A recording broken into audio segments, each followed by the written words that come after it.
Hello friends, আসসালামু আলাইকুম। কেমন আছো সবাই? আশা করছি ভালো আছো।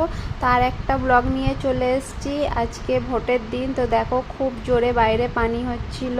ওয়েদারটা খুবই খারাপ ছিল। আমি তো ভেবেছিলাম সকাল সকাল যাব, তাই যেতে পারিনি পানি হচ্ছিল বলে। আর এই যে বিছানা গুছিয়ে নিলাম।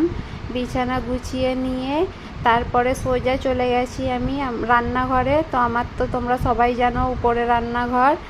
তো রান্নাঘরে চলে এসেছি। এসে থালা বাসনগুলো ধুয়ে নিয়েছি। ধুয়ে নিয়ে আমার ননদ আর আমার যা দুজন মিলে আমাকে ডাকতে চলে এসছে যে ভোট দিতে যাবে। তো রেডি সেডি হয়ে বেরিয়ে পড়েছি। দেখো এই যে তিনজন মিলে যাচ্ছি। এটা আমার যা, ওটা আমার ননদ, তিনজন মিলে যাচ্ছি। তো দেখো চলে এসেছি ক্যাম্পের কাছে। তো এখানে ফোনটা নিয়ে নিয়েছিল, তাই তোমাদের গিয়ে দেখাতে পারিনি। এই যে ভোট দিয়ে আমি চলে এসেছি। তো ঘরে এসে ফোনটা নিয়ে আমি, তো তোমরা কে কে ভোট দিয়েছো আমাকে একটু কমেন্টে জানাবে, কারণ এবারে তো অনেকজনের নাম কাটা গিয়েছে, তাই বললাম।